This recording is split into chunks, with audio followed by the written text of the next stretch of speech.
Southeast Radio's Business Matters with Karl Fitzpatrick. Southeast Radio.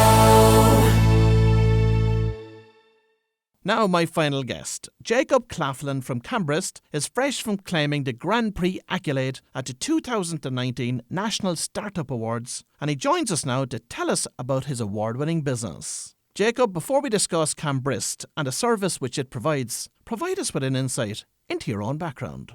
Thanks, Carl. So I'm originally from the United States, but I moved to Ireland just over 10 years ago to open the European office for a U.S. payments company. I ran that business for about 7 or 8 years and then got the startup itch and left that business to start Cambrist with 2 other co-founders. So what is Cambrist and where did the idea for the business come from? Cambrist is a financial technology startup, a fintech startup, which your listeners may have heard of before. And we offer banks very specific services related to how banks work with customers when they spend abroad. So specifically, we help banks do more with their Visa and MasterCard debit and credit cards when you travel to the U.S. or you travel to the UK or even spend on Amazon. We help that experience be a bit better. And the idea for what we're trying to do came from the likes of companies like Revolut, which you may have heard of, or other really innovative companies that have come up over the last 5 years that are really changing how people experience currencies when they spend abroad. And the reality for us when we began Cambrist is that we all had our Visa or MasterCards, and those products didn't have the type of transparency or usability about foreign currencies. And really, we just wanted to come up with a way to give banks access to those tools. And that was really where we started the business from. So when you decided to set up this particular business, how did you set about developing the technology that underpins it? So we realized pretty early on that we needed to be able to find a pretty low-cost way to get our software built and released. And so we decided to be what's called a software as a service company, a SaaS company. And what that means is we built a set of applications and tools in the Microsoft Azure cloud, and that enables us to build it really in one confined environment and then offer banks the ability to connect to that cloud environment. And we found that that's both a really good, low cost, but effective way to build software. And it also enables us to scale it to banks really across the world without any geographic barriers. So today, who were your clients and how did you set about securing them? So today we work with banks and other organizations that issue and process Visa and MasterCard payments. And we're working in Ireland, we're working in the UK. And those 2 markets, we really just kind of through our own efforts and knocking on doors and, using different, social media tools like LinkedIn, we just kind of went out and sold our services, one at a time. And that's great because we learned a lot by having those conversations and those engagements. But we have also realized over time that we need help to scale it more effectively.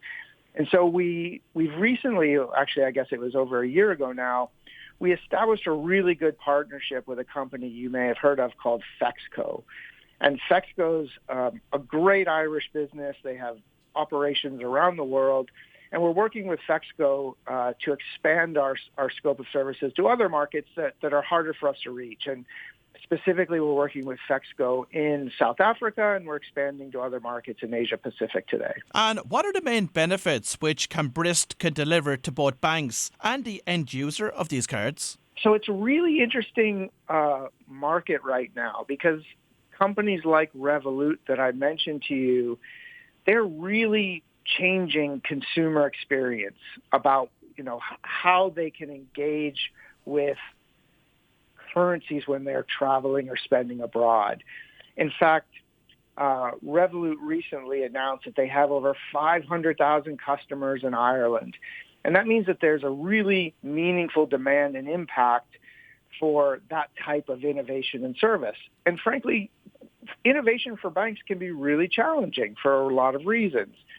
And so Cambrist's really core tool set is we make it a bit easier for a bank to get access to the type of Revolut-like services that are becoming more standard and do it in a way that isn't a massive IT project or a massive investment. And hopefully what that outcome is, when I travel to the U.S. with my credit card, I just want to have a little bit more transparency and control over what that costs when I'm spending in dollars and it's being, taken out of my Euro bank account. If you were, let's say, travelling to the US, and of course when you're inside in a retail business there, they're asking you the question, do you want the transaction completed in dollars or euros? And I was always advised to choose the local currency in that country. What are your thoughts on that? It's an interesting question, Carl, because I think there's a lot of people that would say choosing that local currency, choosing the dollars or the pounds, if you will, that really gives you a better chance to get a good FX rate. But I have to say that it's really not always the case. And one of the things that we found through our experience is that a lot of customers, they like the certainty of knowing, if you're from Ireland, what that euro cost is going to be. So if you're in New York or you're in London, when that retailer offers you that choice, there's a sense of comfort and certainty when you can see exactly what the euro cost is. Now, your point about maybe choosing, local gets you a better deal, that may be the case, but it may not. I think where our sort of frustration came from is when you're given that choice, we always wanted to say, how do you know? How can you decide what's a better choice for you? How can you decide what your local bank in Ireland is really going to charge you?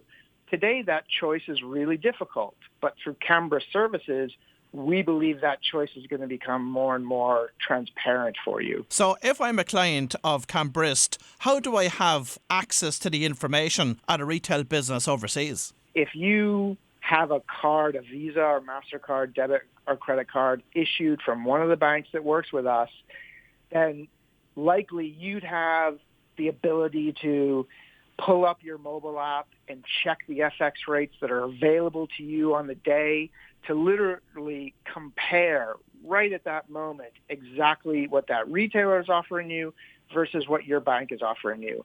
Because when a bank works with Cambrist, we'll make sure that they can guarantee the FX rate today, and it's exactly what your bank account will be debited.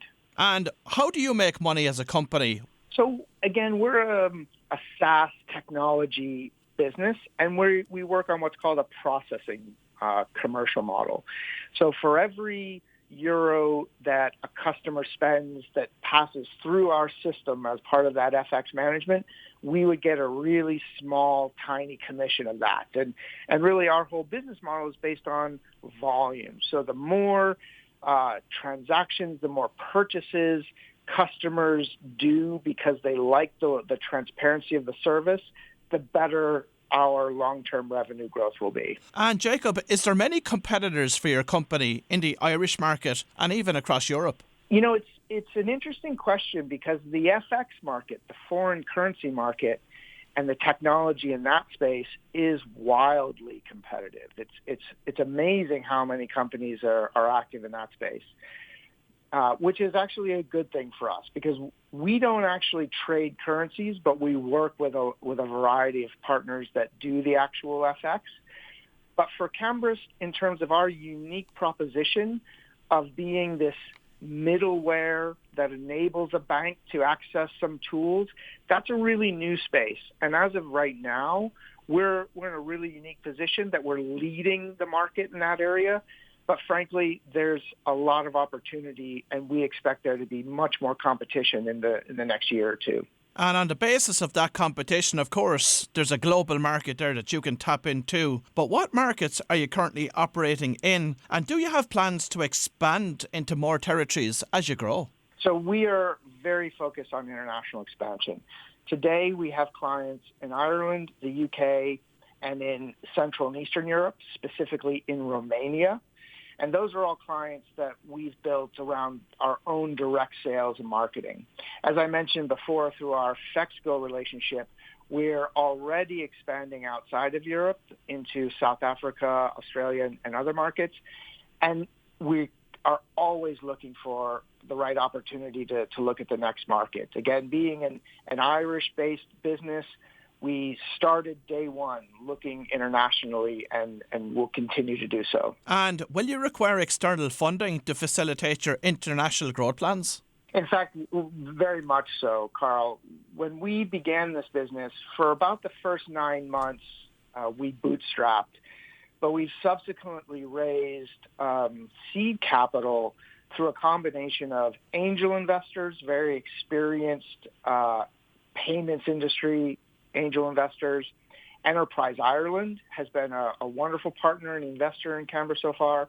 And also Fexco, as a corporate partner, has also invested in us.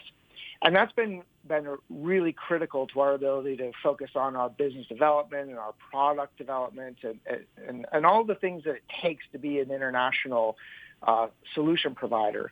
We're also currently in discussions with a range of venture capitalists to raise our first, what we call, institutional funding round.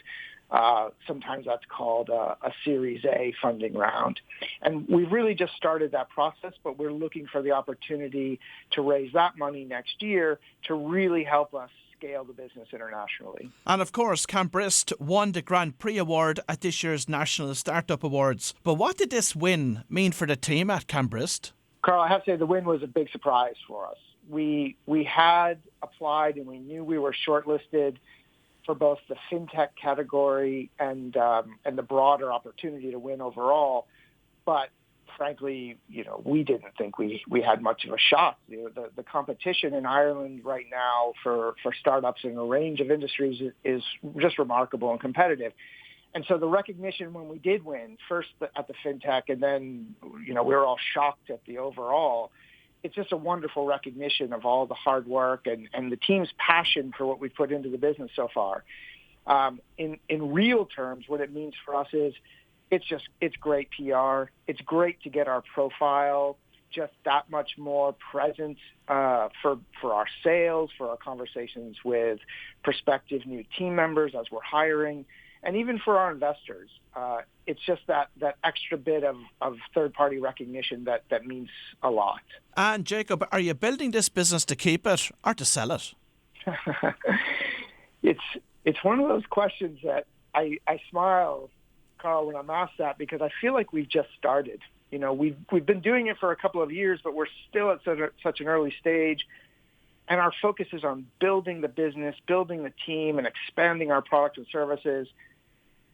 For me to take my eye off that and to think about the exit, if you will, I have to be honest. I'd rather just keep our eye on the ball, and the exit and how that happens, that'll figure itself out over time. One thing that's synonymous with IT startups is that the owner and founder of the business ultimately ends up in a role where they're out there fundraising all of the time. How would you feel about the shift from being a CEO into more of a fundraising role within the organisation? Well, the unfortunate reality is my role, particularly in the last several months, has already become probably much more focused on fundraising than I ever would have liked. And it's meant that my ability to be active on the day-to-day business has really been constrained. But it also means that, the broader team has to step into roles and be more engaged and decisive without me to some degree. And while that makes me a little nervous, in some ways it's probably a good way in our ability to make sure that the broader team isn't dependent, that I myself, I'm not a bottleneck.